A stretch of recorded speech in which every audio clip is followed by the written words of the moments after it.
안녕하세요. 책 읽어주는 에젤 강미경입니다. 암 전문의 김의신 박사님은 서울대 의대를 졸업하고 세계 최고의 암센터인 MD 앤더슨에서 30년 넘게 근무하시는 동안 미국 최고의 의사에 11번이나 선정되셨습니다. 그리고 탤런트 김수미님의 사촌 오빠라고 하시는데요. 암에 지는 사람과 암에 이기는 사람이 있다고 하시네요. 어떻게 병을 이길지 한번 배워볼게요. 선생님, 저 사람 좀 보세요. 저 환자는 기적이라고 밖에 볼 수가 없어요. 암이 온몸에 급속도로 퍼져 당장 오늘 내일 하는 환자였다. 아무리 봐도 살아날 수 있을 것 같지 않던 그가 거짓말처럼 6개월을 넘기더니 1년을 넘기고 2, 3년 뒤에도 잘 살아간다. 30년 넘게 암 환자들을 만나면서 과학적으로는 도무지 설명이 안 되는 일을 많이 경험했다. 내가 근무하는 MD 앤더슨의 의사들은 이런 경우를 기적이라고 부른다. 암이 여전히 몸속에 남아있는데 더 이상 진행되지 않고 멈춰버린 불가사의한 상황을 말한다.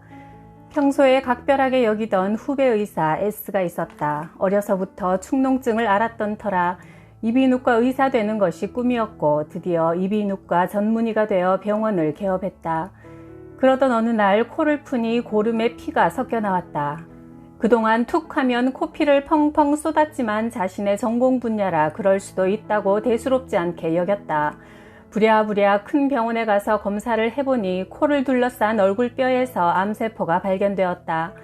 얼굴뼈의 상당 부분을 드러내는 수술 후에도 계속 재발하여 15번의 수술과 방사선 치료를 받아야 했다. 나중에는 암이 안구에까지 퍼져서 뇌 일부와 한쪽 눈을 절제해야 했다. S는 자신 앞에 놓인 결과를 담담히 받아들이고 편안하게 죽음을 맞겠다고 했다. 선배님, 하나님이 저 같은 사람을 죽게 내버려 두면 큰 손해 아닌가요? 저 같은 사람이 하나님의 힘으로 살아나야 전도가 되지 않겠어요? 그는 여유롭게 농담을 던질 정도로 하나님의 뜻에 자신을 내려놓은 상태였다. 캘리포니아 해변 옆에 집을 얻어 그는 차근차근 죽음을 준비했다. 그에게 선고된 시간은 3개월 정도였다. 그런데 5개월이 지나고 1년, 2년이 흘러도 S는 죽지 않았다. 그렇게 시간이 흘러 무려 19년이 되었다. 그는 해마다 몸속에 있는 암세포의 사진을 찍어 관찰했는데 담담히 죽음을 준비한 그 순간부터 암세포가 더 이상 자라거나 전이되지 않고 그대로 멈춰 있다는 것이다. 나도 의사지만 이런 것을 과학적으로는 도저히 설명할 방법이 없다. S는 방마다 스피커를 설치해 놓고 찬양곡을 듣는다고 했다. 그러면 마음이 평온해지기 때문이다. 그동안 바쁘다는 핑계로 나가지 않던 교회도 꾸준히 나간다. 비록 얼굴에 장애가 남았지만 봉사활동에도 열심이다. 하나님께서 덤으로 주신 삶이니 감사하지 않을 수 없기 때문이란다. 65세의 재미교포인 오씨 역시 난소암으로 죽음의 문턱까지 다녀온 사람이다. 몸속에 암덩어리가 20개도 넘게 있었지만 18년째 건강하게 살고 있다. 꾸준히 치료하면 암세포는 작아졌다 커지기를 반복한다. 암 진단을 받을 당시 전문의가 길어야 3년 남았다고 했지만 오 씨는 벌써 18년째 삶을 이어가는 중이다. 처음엔 자녀들이 중고등학생이 될 때까지 5년만 더 살게 해달라고 기도했고 나중에는 아이들이 결혼하는 모습만 보게 해달라고 또 5년을 빌었다. 이렇게 내리 10년을 더 살고 나니까 더 이상은 욕심을 부릴 수가 없어요. 그저 하루하루를 열심히 감사하는 마음으로 살고 있지요. 박사님, 저는 약에 의존하고 싶지 않아요. 대신 제가 겪은 것만큼 아픈 사람들, 더 절망적인 사람들을 위해 작은 힘이나마 보태고 싶어요. 앞으로는 하나님을 더 의지하며 살 거예요. 처음에 이런 이야기를 들었을 때 나는 몹시 당황했다. 목숨이 경각에 달린 암 환자가 약과 치료를 거부하고 봉사활동을 하겠다니. 그런데 어느 순간부터 거짓말처럼 난소암 수치가 뚝 떨어졌다. 삶에 대한 집착을 버리고 오직 감사한 마음으로 남을 위한 봉사에 매진한 결과라고 생각한다. 의사인 나로서도 그 이유가 무엇인지 뚜렷하게 짚어낼 말이 떠오르지 않는다. 오로지 하나님만이 아실 일이다. 기적이 사람에게만 오는 것도 아니었다. 내가 아는 한 산부인과 병원장이 집에서 뽀삐라는 개를 길렀는데 어느 날 보니 배가 통통하더란다. 상태가 심상치 않아 보여 동물병원에 데려가 배를 열어보았더니 뽀삐는 난소암이 심각한 상태였다. 이쯤 되면 죽은 것과 마찬가지라 집안일을 도와주는 아주머니에게 동물병원에 다시 데려가서 개를 안락사시키라고 했다. 오랜 시간 정을 주고 기른 개를 더 이상 고통스럽게 할 수 없었기 때문이다. 그런데 평소 뽀삐를 좋아했던 아주머니가 차마 안락사를 시킬 수가 없어 퇴근할 때 자신의 집으로 데려갔다. 그 사실을 모르고 있다가 몇 년이 지난 후 우연히 건강하게 뛰노는 뽀삐를 발견한 병원장이 깜짝 놀랐다. 병원으로 데려가서 CT를 찍어보니 온몸에 퍼져 있던 난소암이 모두 사라졌다고 한다. 이것이야말로 기적이라는 말 외에는 달리 표현할 방법이 없다. 내가 직접 본 기적의 주인공들은 암세포가 사라졌다기보다 진행이 정지된 경우들이었다. 우리는 아직도 암에 대해 모르는 것이 너무나 많다. 그 말은 곧 사람이 모르는 일에 대해 근심하고 걱정할 필요가 없다는 뜻이다. 걱정해봐야 별 소용이 없다. 그저 살고 죽는 문제를 창조주 하나님께 맡기고 마음을 편안히 가질 때 기적은 누구에게 찾아올지 모른다. 암의 진행이 멈춘 사람들의 이야기를 들어보면 공통적으로 죽음을 앞두었을 때 마음을 완전히 비웠고 그 후로는 모든 통증이 사라졌다고 한다. 악착같이 살고자 하는 인간의 욕망을 접고 하나님의 뜻에 모든 것을 겸허히 다 맡겨버리는 순간 새 삶이 주어졌다. 앞으로 주어진 시간을 조금이라도 더 충만하게 살아보겠다는 작은 희망을 꽃밭에 정성스럽게 물을 주듯 조금씩 키워나갈 때 암세포들은 어느 순간 힘을 잃는다. 맹목적으로 기적이 일어나기만 바라는 것은 어리석은 짓이다. 그러나 이 세상에 기적은 절대 없다고 단언하는 것도 어리석다. 최근 발표된 조사 결과에 따르면 평균 수명이 가장 긴 직업군이 종교인으로 82세였다. 반면 평균 수명이 가장 짧은 직업군은 연예인으로 65세다. 실제로 사람의 면역력을 직업별로 조사해보니 음악가, 코미디언, 특히 교회의 성가대원들은 놀랍게도 일반인에 비해 면역세포의 수치가 200에서 1000배 이상 높게 나왔다. 이들은 소소한 일에서도 기쁨과 감사를 발견하고 매일 노래하고 기도하는 사람들이다. 인생을 긍정적, 희망적으로 보고 매 순간 밝게 사는 사람이 암에 대한 저항력이 높다는 뜻이다. 종교를 갖고 마음을 평온하게 다스리는 것이 암 치료에 있어 중요하다는 사실은 이제 의학계의 확고한 정설이 되었다. 실제로 MD 앤더슨 암센터에서도 깊은 신앙심을 가진 사람들이 치료 효과가 높게 나타나는 것을 나는 많이 보았다. 캘리포니아 연구팀 역시 신앙생활과 건강에 관한 흥미로운 조사 결과를 발표했다. 교회 찬양대원들이 베토벤의 찬양곡을 연습할 때 그들의 입속에서 병과 싸우는 면역 단백질이 150% 증가하고 성가곡을 연주하는 중에는 240%나 증가함을 발견했다. 이는 찬송가를 부르는 동안 찬양대원들이 깊은 안정감과 행복감을 느끼는 것과 연관이 있다. 앞에서 언급한 이비인후과 의사 후배 S도 방마다 스피커를 설치해 성가곡을 따라 부르고 클래식 음악을 감상하면서 20년 가까이 잘 살고 있는 암 환자가 되었다. 일주일에 한 번 이상 예배나 미사 같은 종교 활동에 참가한 사람이 평균 7년 이상 더 오래 산다는 보고가 있다. 찬양과 기도가 마음에 안정을 주고 몸을 이완시켜 면역세포를 활성화시키는 데 큰 영향을 미친다. 1998년 듀크 대학교 의료원에서 발표한 연구 결과도 흥미롭다. 주일에 꼬박꼬박 교회에 출석한 사람들이 병원에 입원할 가능성이 매우 낮다는 것이다. 입원한 환자의 경우에도 교회에 자주 나가는 환자가 그렇지 않은 환자보다 입원 기간이 훨씬 짧은 것으로 조사되었다. 이곳 MD 앤더슨까지 찾아와서 치료받는 한국인 암 환자들은 주로 죽을 상을 하고 누워있는 경우가 많다. 그러나 반면 미국인 암 환자들은 별것 아닌 일로도 깔깔거리며 소리내서 자주 웃는다. 자주 많이 웃어야 잘 버틸 수 있고 그래야 치료가 잘 된다. 특히 크리스천이라면 일상생활 속에서 찬송가를 자주 듣고 부르라고 권하고 싶다. 노래를 통해 얻어진 마음의 평화는 그 어떤 약보다 좋은 효과를 발휘할 것이다. 암 환자들은 잘 먹어야 한다. 잘 먹어서 체력을 길러야 힘든 항암 치료를 견딜 수 있다. 첫째, 현미 잡곡밥을 먹기를 권한다. 흰 쌀밥은 흰 설탕 덩어리라고 보면 된다. 마주 앉아 식사하는 사람이 숟가락으로 흰 설탕을 푹푹 퍼먹고 있다고 생각해보라. 무섭지 않은가? 내가 한 번은 호기심으로 흰 쌀밥으로 식사를 하고 나서 혈당을 재보았다. 잡곡밥을 먹고 나서 혈당을 측정했을 때와는 큰 차이가 났다. 당연히 흰 쌀밥을 먹고 나서는 혈당이 쑥 올라갔고 현미밥을 먹었을 때는 그렇지 않았다. 평소에 흰 쌀밥 대신 현미 잡곡밥을 먹는 일은 암을 예방하는 가장 손쉬운 방법이다. 현미가 우리 몸의 독소를 해독해주기 때문이다. 현미는 벽시에서 왕겨만 벗겨낸 단계로 싹이 터서 자랄 수 있는 살아있는 씨앗이다. 현미의 신운에 들어있는 피티산 성분은 암세포가 성장하면서 뿜어내는 독성을 줄여준다. 이 고마운 신운을 고작 거칠다는 이유로 거부하다니 반참 투정하는 어린애가 따로 없다. 또한 평소에 콩, 두부를 많이 먹은 사람은 유방암 위험이 60% 줄어들고 전립선암 발병률 역시 30%나 감소했다. 고기는 쇠고기나 돼지고기보다 오리고기를 조금씩 드시길 권한다. 오리 기름은 물에 녹는 수용성 기름이라 먹어도 지방이 몸에 끼지 않기 때문이다. 내가 암 이야기라는 제목의 강연을 할 때마다 청중에게 이렇게 물어본다. 여러분, 담배 좋아하세요? 혹시 치킨이나 핫도그 같이 기름에 튀긴 음식은요? 기름 냄새가 고소한 삼겹살 구이는 어떠세요? 제가 퀴즈를 하나 낼게요. 암 환자한테 담배가 더 나쁠까요? 삼겹살이 더 나쁠까요?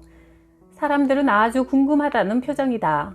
기름에 튀긴 음식과 삼겹살이 담배보다 더 해롭습니다. 내 말에 다들 눈이 휘둥그레진다. 특히 40대부터는 동물성 기름을 소화하는 효소가 적게 나오기 때문에 몸에 들어간 기름이 몸 안에 차곡차곡 쌓인다.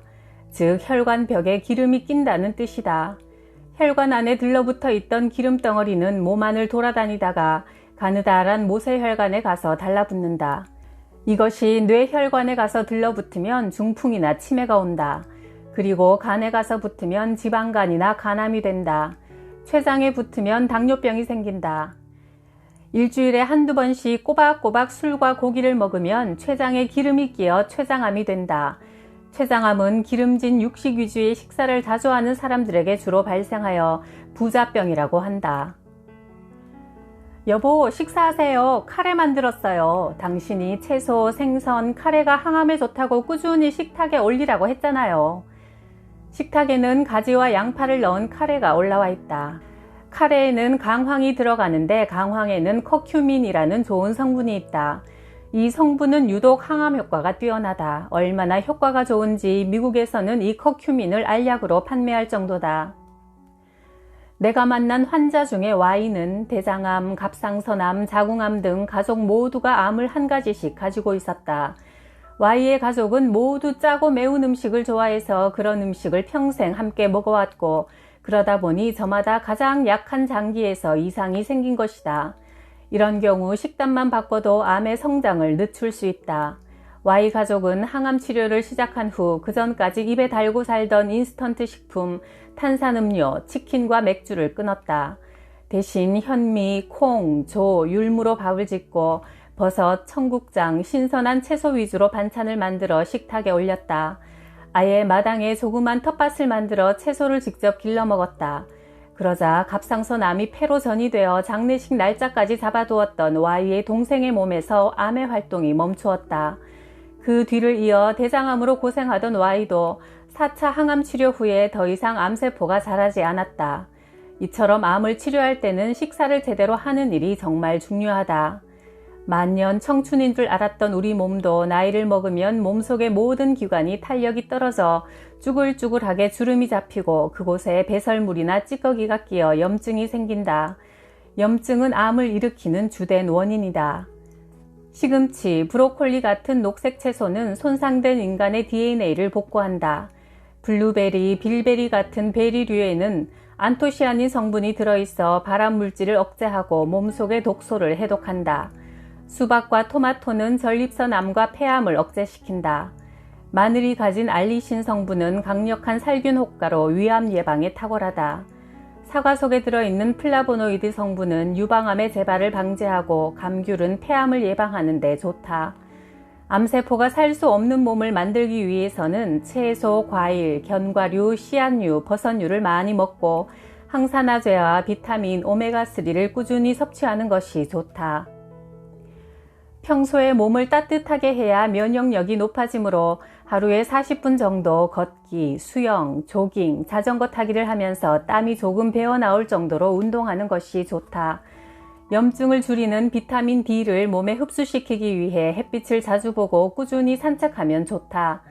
나는 새벽 기도를 마치고 집에서 아침 식사를 한 뒤 1시간 정도 아내와 함께 수영을 하거나 가벼운 걷기를 한다. 매일 해보니 습관적인 운동만큼 건강에 도움이 되는 것이 없다. 저녁에도 식사를 마치고 1시간 후부터 아내와 함께 동네를 걸으며 산책한다.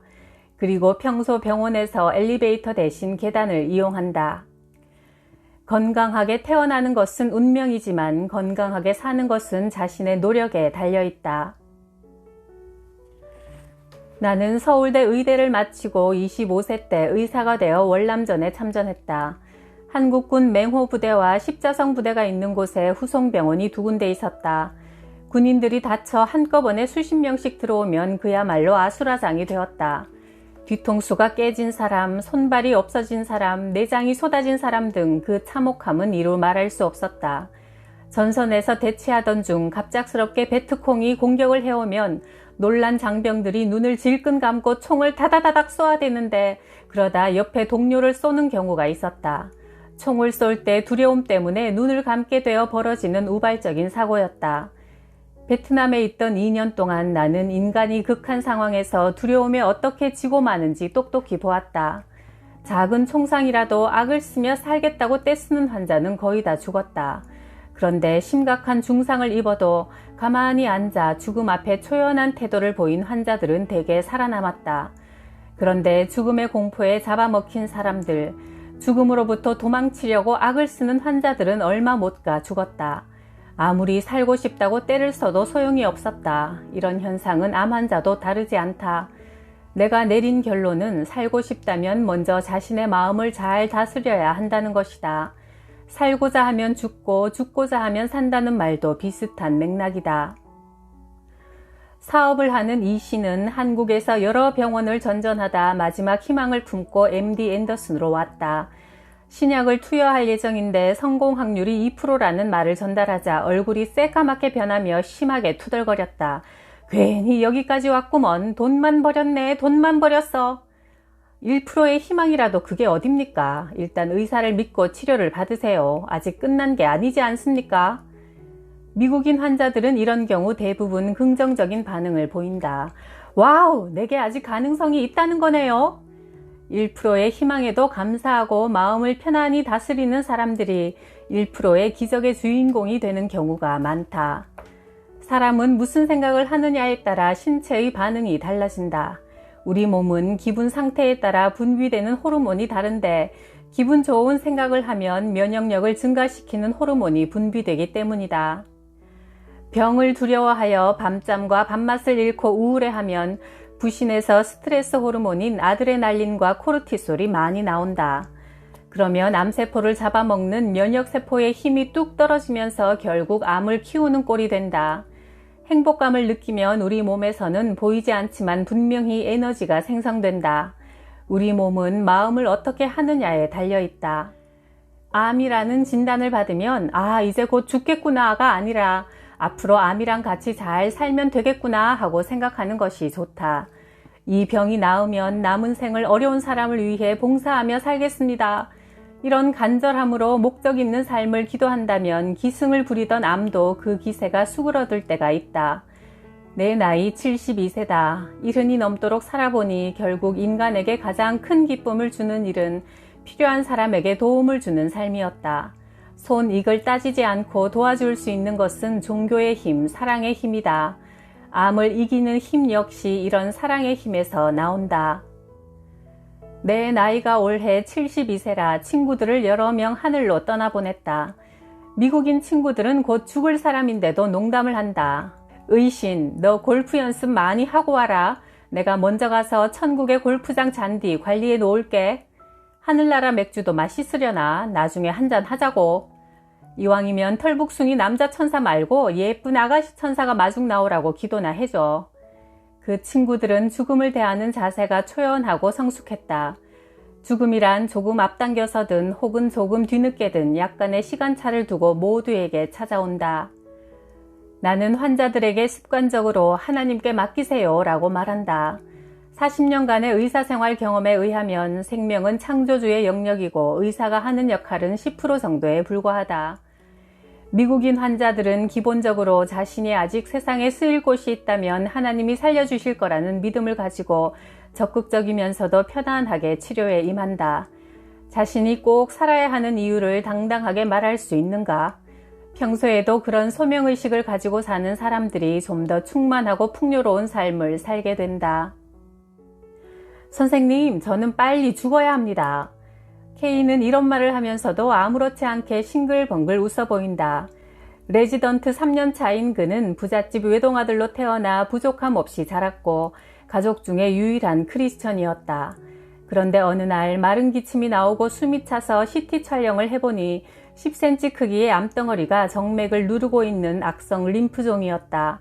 곧바로 항암 치료를 시작했다. K는 이제부터 내 꿈은 선교사라며 병이 나은 후에는 해외 선교 활동을 하겠다고 선언했다. 선생님, 저는 아무 부족함 없이 받기만 하고 자랐습니다. 제가 하고 싶은 것만 하고 보고 싶은 것만 보면서 살았어요. 그런데 암으로 고통을 맛보고부터 많은 게 달라졌어요. 내가 아픔을 경험해 보니까 남들이 아픈 것도 보이기 시작하더라고요. 그래서 저보다 더 아픈 사람이 있으면 도와주고 싶어졌어요. 우리 부모님은 부족함 없이 사셔서 절대 하나님을 안 믿으세요. 그래서 하나님이 저를 희생시켜 우리 부모님을 바꾸려 한다는 생각이 들어요. 그래서 이 모든 과정이 하나도 무섭지 않고 그저 감사합니다. 결국 K는 치료를 견디지 못하고 천국으로 떠났다. 그리고 과연 그의 죽음은 많은 사람을 변화시켰다.